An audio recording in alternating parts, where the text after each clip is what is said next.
Everything just changed for the Toronto Maple Leafs as we have a brand new report surrounding John Tavares and his future in Toronto that has fans absolutely fired up as things have taken another surprising turn. We're going to break down exactly what that is and discuss what this report entails, as well as some other updates ahead of what's going to be a crazy day today with the press conference involving Keith Pelly and presumably Brad Treliving later on this afternoon. We will be live for, but before we get into all that, if you're a part of the percentage who aren't subscribed to the channel, this is the place to be for daily Leafs content. Your guys' support has been unbelievable. If you're a part of the 71%, you guys have been beasts. We're very close to 21,000 subscribers. Make sure to hit that subscribe button and stay tuned for our stream at around 1 p.m. Eastern, maybe slightly before, for, of course, the big press conference. You'll be able to watch it live on our stream with us. So, your one-stop shop for everything regarding that and Leafs news. There's a ton to go over today.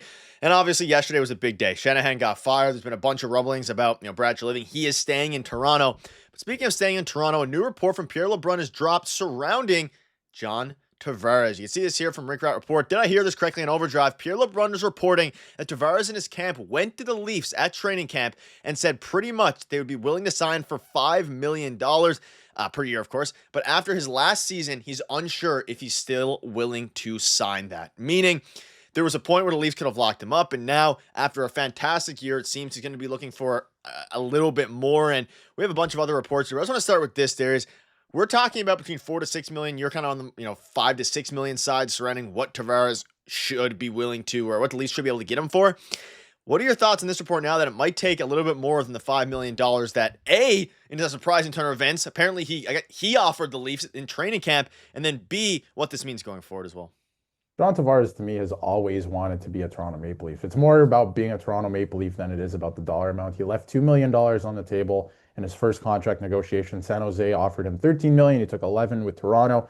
And then this time again, he just wants to stay here. Although he does want to get paid roughly what he's worth. We'll get into some projections in a little bit later on in the video, but in terms of what other teams would pay him or what he's worth on the open market. But for the Toronto Maple Leafs now, last offseason, he's saying, I would have signed for $5 million. Again, this is just something that was on the radio. We don't know if it's for sure at this point, a lot of speculation as well. But, I do believe that, going into last season, I would believe that he'd be like, hey, I'd signed for $5 million. It's a hometown discount, getting older, stuff like that. And, the whole narrative that we've been talking about as well. But he hasn't really shown his age yet. He's still a second line center. I do think that there's plans, if they keep him, to move him to the wing at some point, or maybe drop him down to the third center spot. But still, at the same time, I think the price has gone up after this season. He scored almost 40 goals last year. And yes, he's getting older, but he's still great in front of the net. He's scoring goals. And he's a leader, right? So he's a former captain of this team. So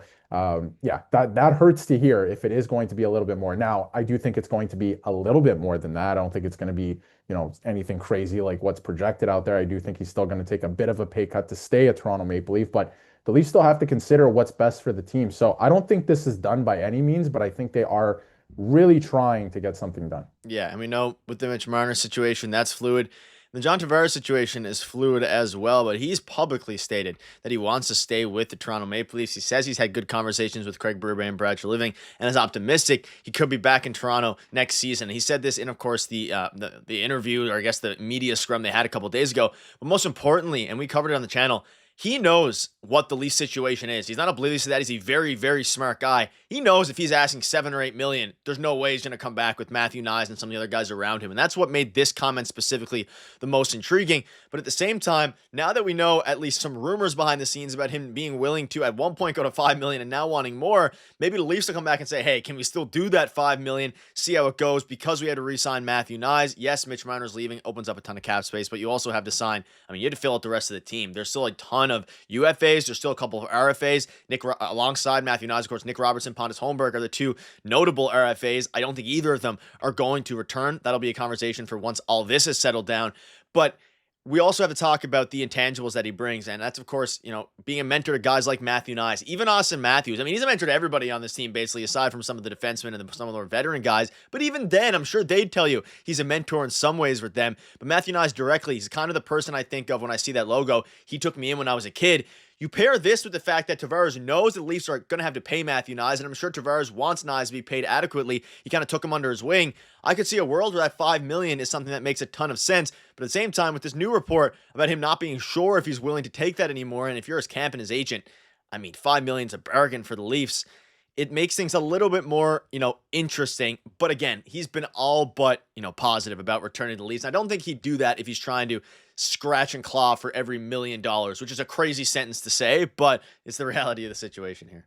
Yeah, I don't think he's going to be scratching and clawing for like $8 million, which he could get probably out there on the open market. There's a lot of players. Look at Steven Stamkos too, right? Signed for that just last year. So I don't think he's going to do that. I think he wants to stay at Toronto Maple Leaf and help them win, which is great. And I've always loved John Tavares for that reason. I think he's a great player and a leader as well. Again, just my personal opinion. But you're right in a lot of that. Like I think he is going to still try and help the team. But man, he had a good season last year, and I think he wants to get paid for it.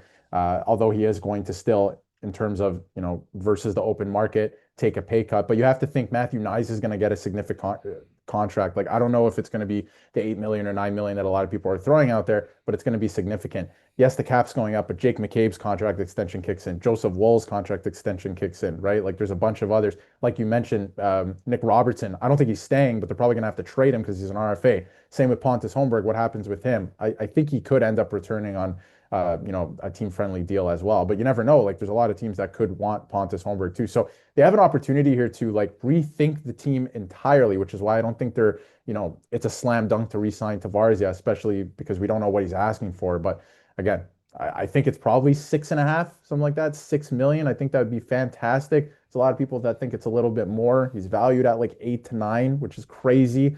But that's the work he's been putting in. He scored 40 goals last year, or almost 40 goals. And the cap is going up heavily, which is something that doesn't impact the Leafs as much this year because not a ton of crazy free agents. The year after this is the crazy free agents, but at the same time, and we'll have tons of videos on this, of course. We're only at the beginning of the offseason. The Leafs are in a win now window still with this blue line locked up. So you don't want to waste the year saving cap space necessarily for what potentially could be, a better free agency. But I want to drop this here, and it's from Heavy.com article, but it's the Maple Leafs. John Tavares projected to get a hefty 3-year deal in free agency. Now, again, this is not necessarily saying that we predict he's going to get a big deal elsewhere, but the analytics from AFP project him, according to Daily Faceoff, to get a 3-year, $23.7 million deal. So you can do the math behind that one, a bit over $7.5 million a year. I believe my math is correct, my mental math there. That's more than the Leafs are going to pay. I don't think they're going to be able to do that. Now, I could see a world where they do somehow, but that would limit them, heavily regarding, he'll be 35 entering a 3-year deal. I'm thinking, between 5 and 6 is something that is fair, even if it's a bit of a pay jump over the 5, at least then maybe from John Tavares' camp side, you say, okay, at least we got a little bit of a bump compared to what we were going to get for the great season. But the projected, and we all knew this, he can get more in the open market, but I don't know how much more money he actually, I guess, needs compared to the comfort of being in Toronto with his family. And of course, he's a smart guy. He's going to maximize his deal, but at the same time, he wants to, of course. He has different priorities than guys like Mitch Marner for this case, which is get every last dollar, which is also perfectly, valid as well here. But he had a fantastic season, so I think he's going to get paid. But I'm hoping it's in the $6 million range. And even if he's a third-line center next year, that's still very good value. It is good value because the salary cap, like you said, is going up. And by the time he does turn 38, let's say if it is a 3-year deal, then it's going to age pretty well. And the Leafs will have a ton of salary cap space still to work with. But the thing for me is the biggest thing, at least, is, the real question is how bad does John Tavares want to be a Toronto Maple Leaf? Because, they can't sign him for $7 million. They can't. It just doesn't make sense to have a third-line center making $7 million moving forward. And then what do you do about the second line center spot, which you will have to figure out soon? I know we said that a couple of years ago, but it's going to be real very soon at this point because John Tavares has surprised, I think, a lot of people with his play the last couple of years. I thought that it was possible he could do it, but we've seen, players start to regress around his age now. So it's going to be interesting to see what they end up doing and decide because they're going to have to make some tough decisions here. They really are if he wants too much. So it really comes down to how bad he wants to be a Toronto Maple Leaf, I think, at this point in his career. And I hope he resigns. I hope he stays because I love John Tavares. Yeah, let us know what your thoughts are. Again, a meeting, or I guess a press conference very, very soon. So make sure to hit that subscribe button and stay tuned for that. It's going to be a crazy one. And we'll keep you up to date with everything. Thank you guys for that. It's fantastic. See you later.